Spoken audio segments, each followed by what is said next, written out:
নমস্কাৰ প্ৰিয় দৰ্শক, আন এটা গুৰুত্বপূৰ্ণ ভিডিঅ'লৈ আপোনাক স্বাগতম জনাইছোঁ। আজিৰ ভিডিঅ'টোত আপোনাক জনোৱা হ'ব ভগৱান শ্ৰীকৃষ্ণই আপোনাৰ বাবে কি বাৰ্তা দিছে তথা ভগৱান শ্ৰীকৃষ্ণই আপোনাৰ বাবে কি মেছেজ প্ৰেৰণ কৰিছে। যি ব্যক্তিয়ে ভগৱান শ্ৰীকৃষ্ণই কোৱা এই উপদেশবোৰ মানি জীৱনৰ পথত আগবাঢ়িব, তেওঁৰ জীৱনৰ সকলোবোৰ দুখ কষ্ট অশান্তি সমস্যা দূৰ হোৱাটো নিশ্চিত। তেওঁৰ জীৱন সুখ শান্তিৰে ভৰি পৰিব। আমাৰ প্ৰত্যেকৰে জীৱনত নানা ধৰণৰ সমস্যা থাকে। বিভিন্ন ধৰণৰ সমস্যাৰে জৰ্জৰিত হৈ আমাৰ জীৱন। কিন্তু সেই সমস্যাবোৰ সমাধান কৰাৰ বাবে ভাল উপদেশ দিয়া মানুহ আপুনি কেতিয়াও আপোনাৰ ওচৰত নাপাব। আপোনাক সঠিক পথ দেখুওৱা মানুহ কোনো নাই। আপুনি যদি কাৰোবাক আপোনাৰ সমস্যাবোৰৰ বিষয়ে কয়, তেওঁ আপোনাক সমস্যাবোৰৰ সমাধান দিয়াৰ সলনি আপোনাক ঠাট্টাহে কৰিব, উপলুঙা কৰিব। সেয়েহে এনেকুৱা পৰিস্থিতিত যদি আমি নিজকে ভগৱান শ্ৰীকৃষ্ণৰ ওচৰত সমৰ্পণ কৰি দিওঁ, তেতিয়া ভগৱান শ্ৰীকৃষ্ণই আমাক সঠিক পথ নিশ্চয় দেখুৱাই দিব। কাৰণ যি ব্যক্তিৰ ওপৰত ভগৱান শ্ৰীকৃষ্ণৰ কৃপাদৃষ্টি থাকিব, সেই ব্যক্তিৰ জীৱনত কেতিয়াও দুখ কষ্ট অশান্তিয়ে ঠাই নাপায়। তেওঁৰ জীৱন সুখ শান্তিৰে ভৰি পৰিব। প্ৰিয় দৰ্শক, যদি আপোনাৰ ব্যক্তিগতভাৱে কিবা সমস্যা হৈ আছে, আপোনাৰ বিবাহৰ ক্ষেত্ৰত, চাকৰি ব্যৱসায় তথা আপোনাৰ টকা পইচা পঢ়া শুনাৰ ক্ষেত্ৰত কিবা সমস্যা হৈ আছে, তেনেহ'লে ভিডিঅ'ৰ স্ক্ৰীণত দিয়া নাম্বাৰত আমাক ফোন কৰিব। আমি আপোনাৰ সমস্যাসমূহ সমাধান কৰিবলৈ চেষ্টা কৰিম। এতিয়া ভিডিঅ'টো আপুনি শ্বেয়াৰ কৰি দিব আৰু কমেণ্টত লিখিব জয় শ্ৰীকৃষ্ণ। আহক এতিয়া ভিডিঅ'ৰ পৰৱৰ্তী অংশলৈ যাওঁ।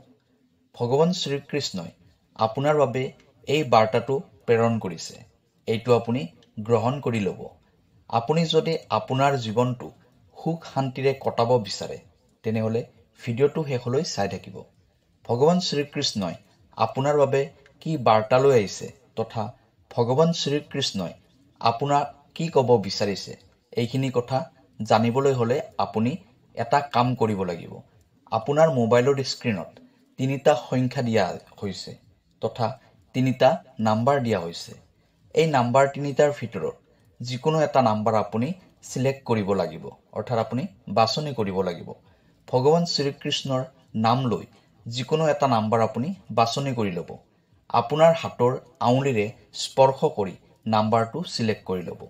নাম্বাৰটো চিলেক্ট কৰাৰ পিছত ভগৱান শ্ৰীকৃষ্ণই আপোনাক কি উপদেশ দিছে, এই সকলোখিনি কথা জানিবলৈ পাব।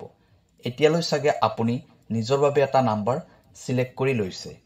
যিসকলে 3 নম্বৰটো চিলেক্ট কৰিছে, তেওঁলোকক ভগৱান শ্ৰীকৃষ্ণই কৈছে, আপুনি ইমান চিন্তা কিয় কৰিছে? ইমান দুখ মনতে কঢ়িয়াই লৈ ফুৰিছে কিয়? কিছুমান সম্পৰ্কক সময়ৰ বাবে এৰি দিয়াই আপোনাৰ বাবে মংগল।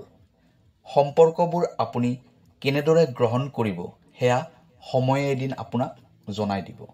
এতিয়া কলিযুগ।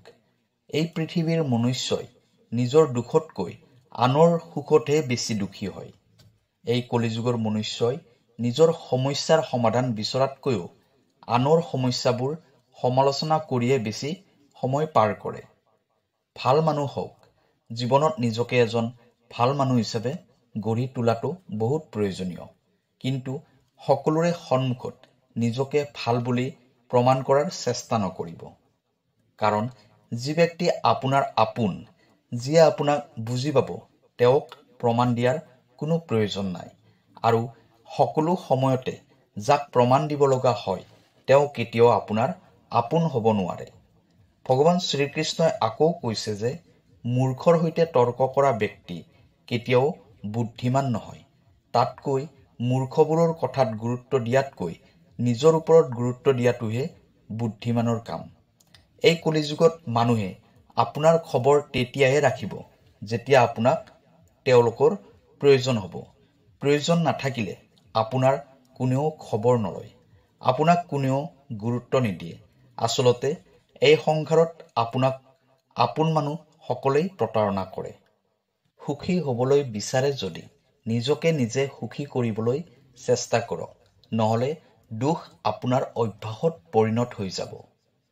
এই সংসাৰত যিয়ে আপোনাৰ দুখ কষ্ট একো মূল্যই নিদিয়ে তেওঁলোকৰ পৰা আপুনি বেলেগ কিবা আশা কৰাটো আপোনাৰ ভুলেই হ'ব।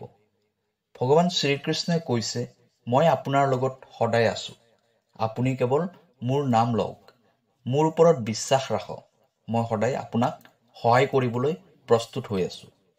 এতিয়া আহিছো ভগৱান শ্ৰীকৃষ্ণই আগবঢ়োৱা দ্বিতীয় উপদেশটোলৈ। যিসকল লোকে 2 নম্বৰটো চিলেক্ট কৰিছে তেওঁলোকক ভগৱান শ্ৰীকৃষ্ণই কৈছে, মানুহে আপোনাক তেতিয়াই সমালোচনা কৰে, তেতিয়াই মানুহে আপোনাক বদনাম কৰে যেতিয়া আপোনাতকৈ তেওঁলোক আগবাঢ়ি যাব নোৱাৰে। যেতিয়া আপোনাৰ দৰে তেওঁলোকে কিবা এটা কৰিব নোৱাৰে, নাইবা আপোনাতকৈ ওপৰত তেওঁলোকে উঠিবলৈ চেষ্টা কৰিও যেতিয়া তেওঁলোক বিফল হয়, তেতিয়াই আপোনাক তেওঁলোকে বদনাম কৰিব। এই সংসাৰত সকলোৱে চেহেৰা চাই ওচৰলৈ আহিব বিচাৰিব, কিন্তু হৃদয়ত সেইজনেহে ঠাই দিব যিয়ে আপোনাৰ একো নাই বুলি জানিও আপোনাৰ ওচৰলৈ আগবাঢ়ি আহিব। আজিৰ পৃথিৱীত প্ৰয়োজনতকৈ অধিক ভাল হোৱাটোও বেয়া। জীৱনত কেতিয়াও সেইজন ব্যক্তিক সন্দেহৰ চকুৰে নাচাব যিয়ে আপোনাক লৈ বহুত চিন্তা কৰে, আপোনাৰ ভাল হোৱাটো কামনা কৰে। অৰ্থাৎ আপোনাৰ যদি কোনোবা শুভাকাংক্ষী আছে, তেওঁক কেতিয়াও হেৰুৱাই নেপেলাব। অতীতক লৈ নাকান্দিব, সেই অতীত কেতিয়াবাই দূৰ হৈ গৈছে। ভৱিষ্যতৰ কথাও বেছিকৈ চিন্তা নকৰিব, কাৰণ সেই ভৱিষ্যত এতিয়াও অহাই নাই। সেইবাবে বৰ্তমানৰ সৈতে জীয়াই থাকিবলৈ শিকক। মোৰ ওপৰত বিশ্বাস ৰাখক, সকলোতকৈ সুন্দৰ ভৱিষ্যত আপুনি লাভ কৰিব। আৰু মোক সদায় স্মৰণ কৰিব, কাৰণ ময়ে আপোনাক আপোনাৰ ভৱিষ্যতৰ দিশে আগুৱাই লৈ যাম। এতিয়া আহক জানি লওঁ ভগৱান শ্ৰীকৃষ্ণৰ যিসকল ভক্তই 1 নম্বৰটো চিলেক্ট কৰিছে তেওঁলোকৰ বাবে ভগৱান শ্ৰীকৃষ্ণই কি উপদেশ দিব বিচাৰিছে। ভগৱান শ্ৰীকৃষ্ণই কৈছে, এই জীৱনত আপোনাক যিয়ে সন্মান কৰে আপুনিও তেওঁকে সন্মান কৰিব। ধন টকা পইচা গাড়ী ঘৰ থাকিলে বুলিয়ে অযোগ্যজনক সন্মান কৰাটো কাপুৰুষৰ লক্ষণ। সন্মান সেইজনক দিয়ক যি সন্মান পোৱাৰ যোগ্য। উচ্চ নীচ বিচাৰ নকৰিব।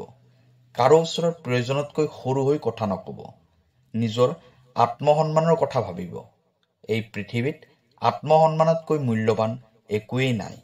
যদি কোনোবাই আপোনাৰ আত্মসন্মানত এবাৰ হ'লেও আঘাত কৰে, তেনেহলে তেওঁক সদায় মনত ৰাখিব আৰু সেইজন ব্যক্তিৰ পৰা সদায় দূৰত থাকিবলৈ চেষ্টা কৰিব, কাৰণ তেওঁ বাৰে বাৰে আপোনাৰ আত্মসন্মানত আঘাত কৰিবলৈ চেষ্টা কৰিব। যেতিয়া লাহে লাহে আপোনাৰ বয়স বাঢ়ি গৈ থাকিব, তেতিয়া আপুনি বুজিব পাৰিব যে আচলতে আপুনি সেই সকলোকে বেছি প্ৰাধান্য দিলে যাৰ আপোনাৰ জীৱনত কোনো অৰিহণা নাই।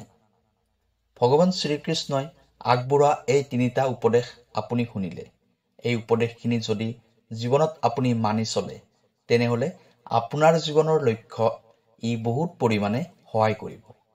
প্ৰিয় দৰ্শক, ভিডিঅ'টো যদি আপোনাৰ ভাল লাগিছে তেনেহলে চেনেলটো ছাবস্ক্ৰাইব কৰিব। কাইলৈ আকৌ লগ পাম অন্য এটা ভিডিঅ'ত। ধন্যবাদ।